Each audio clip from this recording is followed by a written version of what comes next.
अस्सलाम वालेकुम व्यूअर्स, मैं हूं अफशा सिद्दीकी हंगर कुज़ीन की जानिब से और आज आपके लिए लेकर आई हूं बहुत ही ज़बरदस्त रेसिपी जो कि है रेस्टोरेंट स्टाइल सीख कबाब। तो व्यूअर्स चलिए इनको तैयार करते हैं। ये बहुत आसानी से बन जाते हैं। यहाँ पर मैंने बीफ लिया है, बीफ का कीमा लिया है 3 पाव। तो आप चाहें तो बीफ के अलावा मटन भी ले सकते हैं, लेकिन ये कबाब चिकन में नहीं बना रही हूँ मैं। अब ये याद रखना है आपने, बीफ या मटन में ही आपने कबाब बनाने हैं। फिर ये बहुत ही जूसी और मज़ेदार बनते हैं। उसके लिए जो इंग्रेडिएंट्स चाहिए वो है, यहाँ पर है मेरे पास हरी मिर्च का पेस्ट है, थोड़ा मोटा मोटा पीसा हुआ है 1 टेबल स्पून। इसके अलावा लहसुन और अदरक का पेस्ट भी मैं यहाँ पर 2 टेबल स्पून इसमें ऐड कर रही हूँ। आप देख सकते हैं कि इसमें पानी नहीं है, बहुत खुश्क मैंने पीसा है। साबुत धनिया है यहाँ पर मेरे पास कुटा हुआ है, इसको मैंने थोड़ा सा कूट लिया है और ये यहाँ पर मैं 1.5 टेबल स्पून 1.5 टेबल स्पून डाल रही हूँ। कुटी हुई साबुत जो मिर्चें हैं, कुटी हुई मिर्चें वो मैं 1 टेबल स्पून डाल रही हूँ। सफ़ेद ज़ीरा 1 टेबल स्पून है। ये आप देख सकते हैं काली मिर्चें हैं, ये मैंने 1/2 टीस्पून यहाँ पर इसमें पिसी हुई ऐड की हैं। फिर ये सौंठ है, सूखा हुआ अदरक भी जिसे कहते हैं, ये 1 टेबल स्पून है। इसका बहुत मेन इंग्रेडिएंट है, ज़रूर डालिएगा।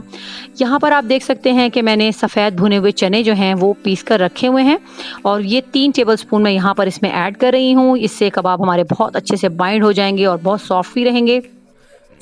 व्यूअर्स यहाँ पर आप देख सकते हैं कि मैं चर्बी इस्तेमाल कर रही हूँ। इसमें चर्बी मेरे पास तकरीबन 3 टेबल स्पून के करीब है। अगर आपके पास घर में चर्बी ना हो तो आप 3 टेबल स्पून घी भी डाल सकते हैं। वैसे चर्बी से कबाब का जायका बहुत ही लजीज आता है, क्योंकि बाजार में मार्केट में इसमें चर्बी ही ऐड की जाती है। व्यूअर्स इसको हमें हल्का सा पीसना है और उसके बाद यहाँ पर आप देख सकते हैं कि मैंने प्याज पीस के रखी हुई है। प्याज थोड़ी मोटी मोटी है और वो प्याज जो है और बहुत कम पानी के साथ मैंने इसे पीस लिया है, तो वो भी हम यहाँ पर इसमें ऐड कर देंगे 1 कप के करीब, यानी एक बड़ी प्याज कम अज़ कम, और ज़्यादा नहीं हमें इसे पीसना है। फिर इसके बाद मैं यहाँ पर इसमें थोड़ा सा हरा धनिया ऐड कर रही हूँ। हरा धनिया है तकरीबन 1/2 कप के करीब है। इसको भी हमें बहुत ज़्यादा नहीं चलाना, थोड़ा सा साबुत प्याज के चंक्स और हरे धनिया थोड़ा सा साबुत आना चाहिए मुँह में कबाबों में। देखिए हमारा कितना ज़बरदस्त सा टेक्सचर बन के तैयार हो गया है। अब हम इसके अंदर बस सिर्फ नमक ऐड करेंगे। व्यूअर्स नमक यहाँ पे मैं 1.5 टीस्पून ऐड कर रही हूँ, यानी कि 1.5 टीस्पून मैंने यहाँ पर इसमें नमक ऐड किया है, जो इसके लिए बिल्कुल परफेक्ट क्वांटिटी है। आप इस 3 पाव कीमे के अंदर ये सारे इंग्रेडिएंट डालने के बाद इसको अच्छी तरह से मिक्स कर लीजिए। आप देख सकते हैं कि कितना ज़बरदस्त सा हमारा कीमा बनके तैयार हो गया है। मेरे पास यहाँ पर एक सीख है, यकीनन आपके पास होगी। अगर नहीं है तो आप कुछ बैम्बू स्टिक्स ले लीजिए, स्क्वायर्स ले लीजिए, उनको धागे से बांध लीजिए और उसके ऊपर कबाब बना लीजिए, या फिर कोई साफ़ सुथरी नई पेंसिल ले लीजिए, उसके ऊपर भी आप कबाब बना सकते हैं। हाथ पर ऑयल ज़रूर लगा लीजिएगा बनाने से पहले। यहाँ पर एक गोला सा आप बनाइए और उसके बाद उसको सीख पर चढ़ाइए। फिर व्यूअर्स उसको अच्छी तरह हमें हाथों से दबा के बैलेंस करना होता है। एक दफ़ा जब कबाब अच्छे से बैलेंस हो जाता है तो फिर वो टूटता नहीं है। तो यहाँ पे आपने इस स्टेप को मिस नहीं करना है और उसको बहुत अच्छे से इसको इक्वली बैलेंस कर लेना है। इसके किनारे भी अच्छी तरह से आपने जो है बंद करने हैं, ताकि जब हम इसे उतारेंगे तो ये बड़ा बिल्कुल स्मूथली हमारे पास उतर सके।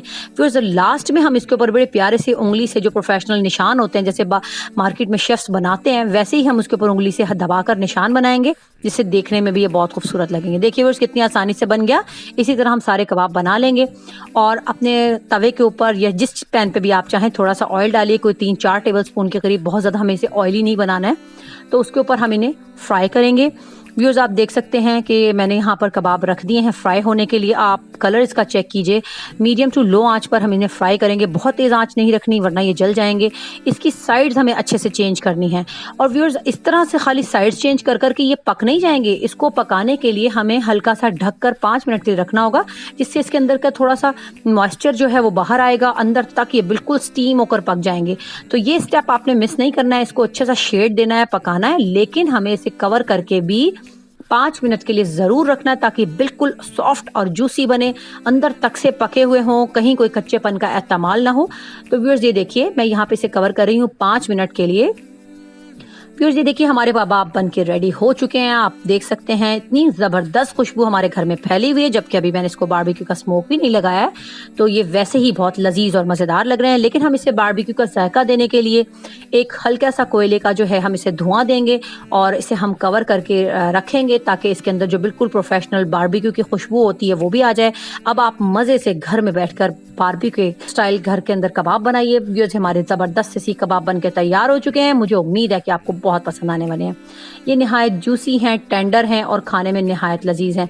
मुझे पता है कि आपका देखकर दिल ललचा रहा होगा कि हम इनको अभी खाएं। तो व्यूअर्स अगर आपको ये रेसिपी अच्छी लगी है तो जल्दी से अपने घर पर इसको तैयार कीजिएगा मेरी वीडियोस को लाइक कीजिए, शेयर कीजिए, मेरे चैनल को सब्सक्राइब कीजिए। दुआ में याद रखिएगा। इंशाल्लाह जल्दी किसी नई रेसिपी के साथ आपसे मुलाकात होगी। तब तक के लिए मुझे इजाज़त दीजिए। अल्लाह हाफिज़।